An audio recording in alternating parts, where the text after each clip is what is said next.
Hello, everybody, and welcome back to another episode of this F1 24 Driver Career Mode, the final episode of Season 1. We are currently driving for Sauber in our rookie season. If you did miss the last episode, we won the Qatar Grand Prix, and it was also a clean sweep for ourselves, claiming the sprint win as well. Fernando Alonso joined us on the podium alongside Charles Leclerc, with both of them leading a good portion of the race as well, meaning that there was plenty of lead changes. Norris, he finished ahead of Max Verstappen crucially for this title fight in the Drivers' Championship. Verstappen finishing all the way down in P14, giving Lando Norris the lead into Abu Dhabi and essentially giving him also one hand on the trophy, as the gap is 22 points in Norris's favour.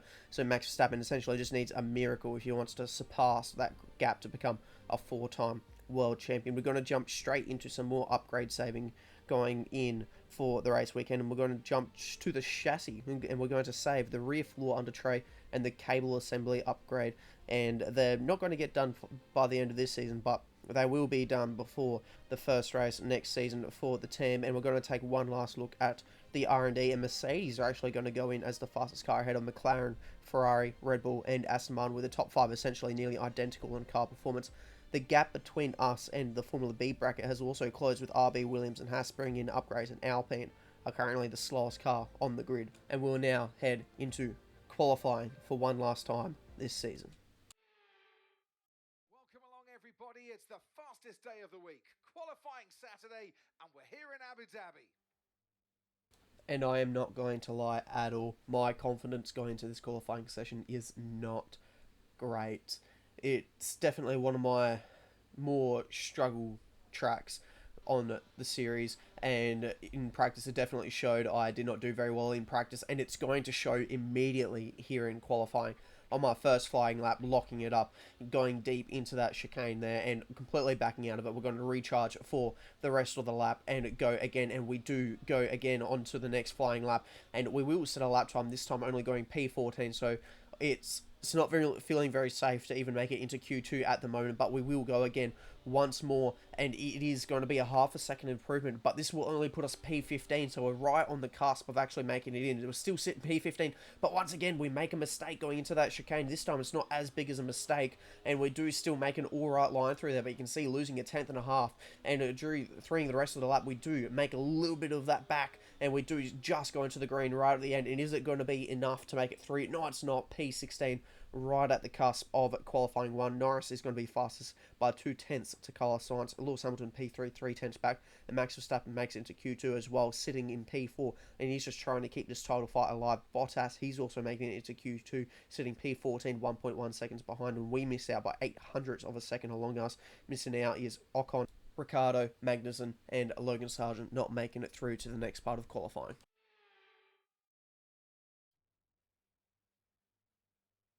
Welcome to the Yas Marina circuit for the finale of another thrilling Formula One season.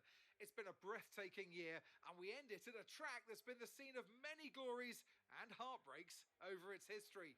It's time to end the season in style. It's time for the Abu Dhabi Grand Prix. The Yas Marina circuit is made up of 3.28 miles of track, featuring 16 corners with two very long straights. DRS zones going into the heavy braking zones of both turn 5 and turn 7 offer plenty of potential for overtaking. The circuit comes with its fair share of tricky corners, which will certainly test a driver's braking management. It's time to take a look at our starting grid for today's race. Charles Leclerc lines up on pole position, and it's Fernando Alonso alongside. Considering the rest of the grid, we have Norris, Russell, Hamilton, Sainz, Gasly, Verstappen, Perez, Albon, Bottas, Hulkenberg, Lightning, Ocon, Ricciardo, Oscar Piastri, Stroll, Tsunoda, Magnussen and Logan Sargent. And now it's time to head down to the track. If you go away from this weekend having not given it everything, you're going to be devastated and disappointed for months. So let's get out there and give it a really strong finish and leave it all out on the track.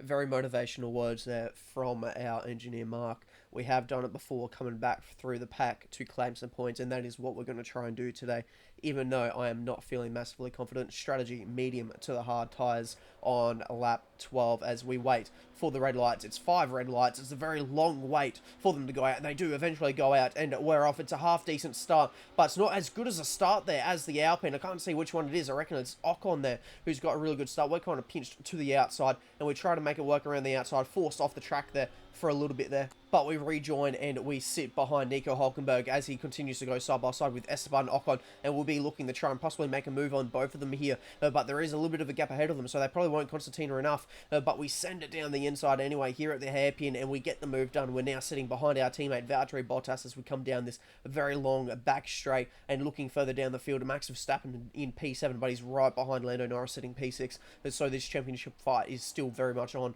with their current positions, and back on board with us. We're now sitting in the middle of 3 wide going into the chicane, and surprisingly the Alpine there of Ocon tried sending it down the inside of our teammate Valtteri Bottas from all that way back. We continue to go side by side through this next DRS straight here with Esteban Ocon, and are we going to be able to maybe outbrake him and go around the outside here at the hairpin? We go very deep on the brakes since we are running wider than him, and we get on the throttle a little bit early, a little bit of a slide on the rear end there, and we dump a heap of battery there, and usually a spot where I don't deploy much battery to try and make sure that we do get ahead of Ocon there, and that puts us now into P12 right behind our teammate, just on the cusp of the points. And fast forwarding now to Charles Leclerc on lap 2 coming into the chicane. He's going to be going around the outside of Fernando Alonso to try and claim the lead of this Grand Prix, but now DRS is going to be active, and he is now going to be leading this train with Alonso now getting the DRS off of him. You can see down the field there Piastri, he's making his way through the field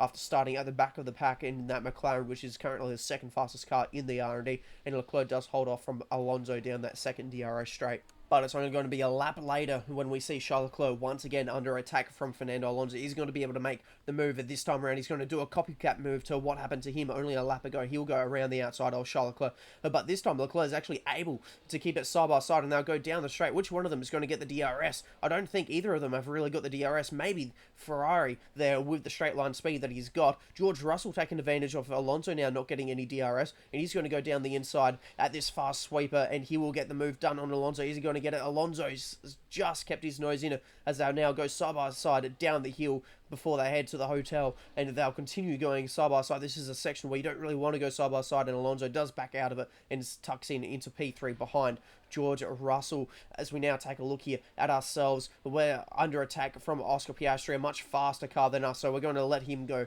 with not too much fight. Also, not really much I can do there with the DRS and how much of the straight I still had to go. Didn't want to get rid of all of that battery that I had, but we'll now have the DRS to try and stay with him and see if we can't pick a few positions away as he makes his way through the field. And while that was happening, Sergio Perez does make it up another position past the Alpine there into the chicane as we're back on board with our POV. We're coming through the hairpin here, and we've now got our first objective of the race from our engineer Mark. He wants us to overtake our teammate Bottas, who's up in P11. He's currently nearly 2 seconds up the road, so that may be a bit of an ask, but we are still within the DRS of Oscar Piastri as we've got another lead change now coming in. George Russell's looking to take the lead away from Charles Leclerc, and he will actually get it done before they make it to the braking zone of that chicane there. So very well moved, time to move there from George Russell. On board with ourselves now. We've lost the DRS from Oscar Piastri, and we've now lost one position from Esteban Ocon, and this second one caught me off guard here. Daniel Ricciardo very cheekily putting 2 wheels there past the white line to make sure he can get by us before the braking zone and stay on that racing line. So we've now just lost another 2 positions when we should be gaining the positions to try and catch up to our teammate, but I don't think that's happening. You can tell that I'm pushing really hard because we just understeered wide in the dirty air of Ocon, and we've now lost the rear, and we're out.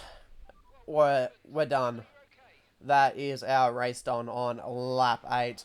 I honestly don't know what happened there. The rear end just went, and that was it. So I don't know if my tyres were dirty from going off the circuit. That's my best bet. I've not had any major rear stabilization issues with the car, so that is a very odd one and definitely caught me off guard, hence why I was so late to try and save that one. And with that, another year of Formula One draws to a close, and a new World Drivers' Champion is declared.